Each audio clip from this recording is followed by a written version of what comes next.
Welcome back to another episode of Coffee with Clover. It's Black History Month, and we're exploring the topic of legacy. What is your legacy? And are you preparing to leave something for the next generation? Today, I have a very interesting speaker. He is a graduate with Bachelor's of Science and Education degree in Mathematics from Lagos State University. Also, Master of Public Administration, Human Resource Management from University of Lagos in Nigeria. Master of Divinity Counseling at Tidal University College in Toronto. And he's also the top 3 marriage counselor in Whitby, Ontario, 5 consecutive years in a row. Please help me welcome Mr. Ayo Akombi. Thank you for having me. Welcome. Thanks for taking time out to be here. Thank you. Exploring the topic of legacy, and in your practice, I see you're vast in experience because you're also a marriage counselor. Yeah. What is your definition of legacy? Essentially, when you look at legacy, it would span from succession. You've done something and you're looking at leaving something, behind. The joy of any venture is not so much as you starting and finishing it all on your own, but in taking people along with you so that when you're not dead, people can continue with what you've left. So you're leaving them a legacy. And when you look at the topic of legacy, you have to also consider what kind of legacies you're leaving. Most people would think in terms of inheritance, somebody's left me something. Usually most people want to talk about money. But what of principles? You could bequeath a legacy of principles. It could be a legacy of your spiritual values, your cultural values. But for me, it's more about my personal philosophy, the things I believe in. I try to live every day my belief. I have my own set of guiding principles, and I do my best to be sure that I live that. And so in everything I do, I'm always, looking at influencing and imparting people so that even long after we're gone, they can say, well, I learned that from him. And that's my legacy. Yeah, it's good to know your legacy is going to live on, not only in your home, but for people that you've come in contact with. I haven't looked back on what has transpired during slavery and you growing up as a child to where you're at now, 2023. What is it that you know now, which if you had known then, you could have helped to be a leader or to pave the path even better in society?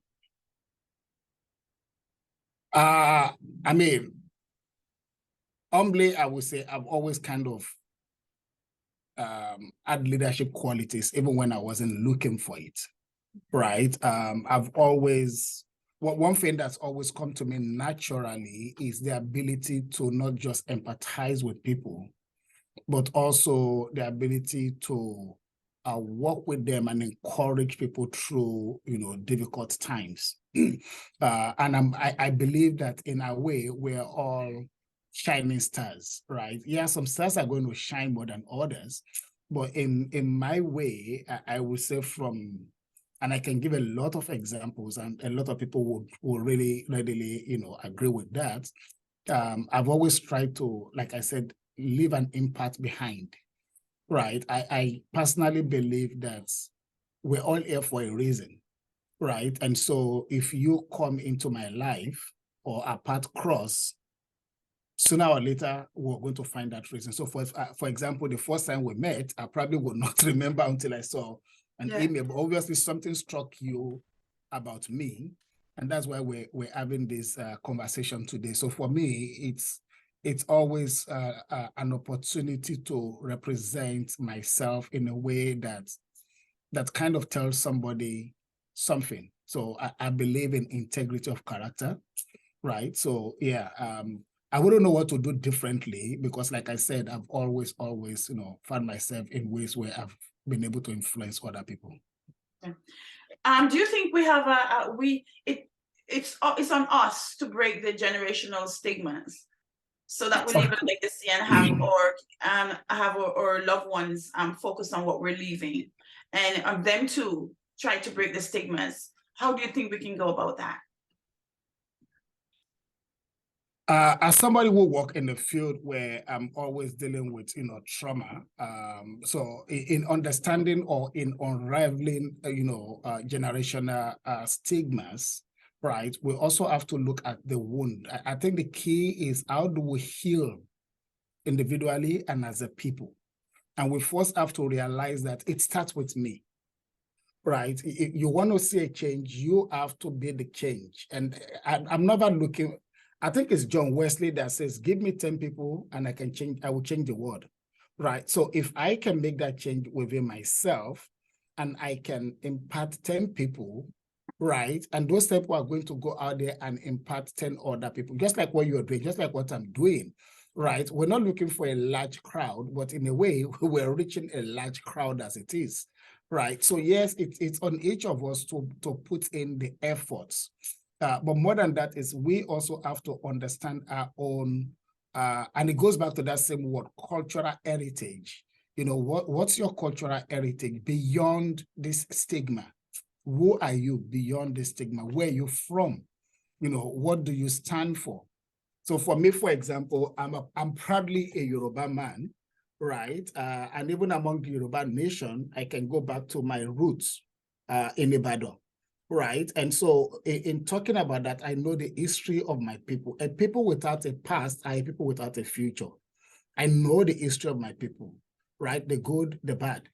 And I identify with that history, right? And so it is in understanding how we got here in the first instance that we can begin to walk our way, to make a difference. And sometimes, there's this uncanny attitude that we all come with, and we keep blaming everything on somebody or everything on the past. No, that stagnates us. We're not moving forward, right? The reason why we study history is not so that we solve today's problem with yesterday's solution, but at least we know how they did it and we know how to innovate on their solution. So if I am looking at those things and I'm determined to make a change, I'm determined to make a difference, right? I think it's Bob Marley that says, you may not, you can fool some people sometimes, but you can't fool all the people all the time. The same thing. Yeah. You may not be able to make a lot of difference in 1 million people at a time, but can you at least start with you and reach out somebody close to you, somebody that can say, yes, this is what you stand for. And once people say that, you become the shining light, you become the motivation for somebody else. Mm-hmm. So in your practice, you having to speak to couples based on trauma, do you find that in having to go back in some history of where they're coming from, do you have to divulge information as to say, why don't you do this, why don't you do that, and to try to see what can work differently? It is not in the ethics of the psychotherapist to tell you what to do. Right. Our job is to facilitate understanding of what the situation is. Our job is to help you clarify, what your own understanding of your situation is and what your experiences have been. Because at the end of the day, you are the best person that knows yourself. People don't realize that, but every psychotherapist is learning from their clients.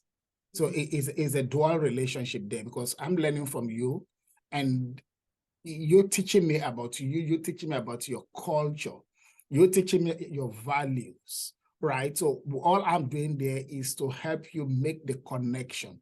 Yes, if we're looking at trauma, obviously we would have to go back. And sometimes you can't even tell how far back we have to go, right? But at the same time, it's helping the client recognize the impact and now working with the client in that situation to come up with a strategy. that would or should be able to address that impact. Basically, our job is to empower you to make the change. Okay. What would you tell to anyone who is procrastinating? As you have said before, and naturally, we are here for a reason. We cross paths with different people and they impact our lives, and we have to make the change. What would you say to someone who is navigating life, procrastinating, how important it is for you to leave something for the next generation? I know there are people who are saying, oh, I've worked, no one has paved the way for me. I've heard people say that, they have paved the way for me, therefore they have to do it themselves. How important it is to leave something for the next generation, be it tangible or intangible? I think you lost me at somebody who is procrastinating. You're assuming everybody knows what their own purpose is, right? Because for you to want to leave something behind, you would have to have a purpose. You would have to have discovered your own reason for existence. You get my point? Yeah. And that's not something, I mean, I admire, for example, if I met a kid who at the age of 6 says, I want to be a medical doctor, and at 26, they're already practicing, I'm impressed because they knew what they want from the beginning, right? But at the same time, there are some people who are in their 50s who are still struggling through life, still trying to find the reason for their existence. They're still trying to make a meaning. You get my point? So it's easy for me to say, oh, this person is achieving this and this person is doing this, and I'm wondering what is wrong with me. So I think the first thing, the truth is people will procrastinate probably because there's no urgency to them. Right. And so there are a lot of reasons why people procrastinate. We have to really go down to the roots of procrastination. You are sitting on something. You have, so if you tell me, Ayo, you've got a purpose and you're not working on your purpose, you're not achieving your purpose, then the question is, okay, what's preventing me from doing that? Right. So it's not even why, it's what is or how can I? And sometimes some people have this, they have the knowledge, they have the insights, but there's no motivation for them. Again, how were they raised, right? And sometimes people are just satisfied. They're just satisfied with where they are. So they don't care what is going on around them. So you can't really push that. So I think the truth is you first have to identify, what is that purpose that this person is here to actualize, and then you have to separate the person from their purpose, right? And let's be honest, no school taught you and I how to define purpose. So expecting a lot of people to be able to do it is, I don't think it's realistic. Okay. And how have you, as a leader in the home and in the community, have you sat your children down to tell them about legacy, or it comes naturally, they see you as an example and they know it's their natural inclination to follow in your footsteps? I'll give you a very good example of that. I defined success as a parent as being able to exceed everything my father has done, right? Because my father exceeded his father. I have to exceed my father, right? And I have told each of my kids that, and every time I hit a milestone in that drive, they know, right? And I remember when I watched Black Panther, Wakanda Forever, the first one, if I'm right. They say where T'Challa went to the father and it was saying, I'm not ready to be king. And the father said, I prepared you for this. And you said I didn't do my job or something like that. And my kids were laughing because we had that same conversation the day before. Wow. Right. Yeah. So essentially, by the time I was 13, I knew what to expect. I knew if my father were to drop dead tomorrow, I knew everything I needed to know. By the time I was 20, it was reinforced. I knew. And so the same thing I've done with my kids. Right. I mean, you have to prepare the next generation and you have to start early. Right. I don't want to say I'm an African because that is using it too loosely, but I'm a Yoruba person. I'm a Nigerian. And if you really want that succession, you really want to earn something, then you have to start teaching your children. You raise your children to follow in your footsteps. And it is a system of educating. You're educating them. That's the way we were raised, right? I'm not just going to, I don't expect to just die and my kids start scrambling. No, they don't need to, because they know what each of them will do. They know what each of them would get. They know where their own places are. So yes, you have to prepare your kids. And I suggest you start that at a very early age, because once you start, your kids recognize that it's a responsibility. You're giving them a responsibility, and they also would want to do that with their own children. We're handing something to them, right? It's not just, and for me, culturally, my legacy includes my cultural heritage, my spiritual heritage. Now, professionally, there's a professional heritage, and then there's a personal side to me as well, the character. It's important that the kids should know who you are as a parent, and it's important that they know what you stand for, what you believe, because we are shaping destinies in doing that. Right? We're shaping destinies. We're shaping our children to be able to go out there and hopefully do much more than we have accomplished, just like we've done more than our parents, I'm going to assume, right? Yeah. Yeah. Okay. For this Black History Month, how do you plan to observe the month? Are you doing anything special, any celebrations, or? I feel like I'm being put on the spot here, and I'll tell you why. Right. I migrated there when I was about 40. Okay.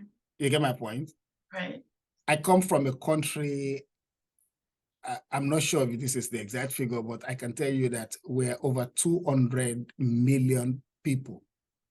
Okay. Every day is a day of celebration in Nigeria, in Ghana, in Niger, in Togo, so I like that. I like that.